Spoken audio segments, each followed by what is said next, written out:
రాలేదు. కానీ ఇప్పుడు వచ్చేసి అందరూ వచ్చేసి చాలా మంచి డిసిషన్ తీసుకున్నావు, మాకు చాలా గర్వంగా ఉండేసి అందరూ అంటున్నారు. నేను అప్పుడు కూడా వాళ్ళ మీద కోపపడలేదు, బికాజ్ వాళ్ళకి నా విషయం అర్థం అవ్వదు, వాళ్ళ సినిమా నుంచి కాదు. కానీ I'm very happy that literally అన్నీ చాలా బాగా నడిచింది అనేసి నేను చాలా హ్యాపీ ఉన్నానండి. ఇమాన్యుల్ నా బేబీ అండి. Emmanuel is my baby. One more question ma'am, మీరు బిగ్ బాస్కి వెళ్ళేటప్పుడు 100 సెట్స్ ఆఫ్ బట్టలు తీసుకొని వెళ్ళానన్నారు, ఏంటి అంత కాన్ఫిడెన్స్? నేను చెప్పాను కదా, నా కళ్ళలో రక్తం కూడా వస్తే నేను సహించుకుంటాను, అండ్ నేను 100% ఎఫర్ట్ పెట్టేస్తాను అనేసి.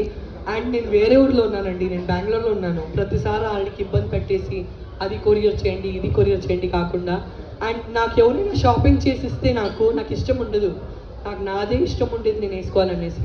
సో నేను పోతున్నాను, గెలిచే రావాలి, ఎట్లయినా గెలిచే రావాలి దేవుడా అనేసి. అందుకే ప్రతిరోజు అందరు లేట్గా కూడా రెడీ అవుతే పొద్దున్నే లేసేసి ఏదో 9 o'clock కాల్ షీట్ ఉంటుంది, అట్లా ఫస్ట్ పోయి స్నానం చేసేసి చీర వేసుకొని ఓకే వాళ్ళ షూటింగ్ ఉందండి అనేసి నేనే ఫస్ట్ రెడీ అయిపోయి అందరినీ అబ్జర్వ్ చేస్తాను, ఏం చేయొచ్చని ఆలోచిస్తాను, ఏం చేయకూడదు అనేసి జాగ్రత్త ఉంటాను.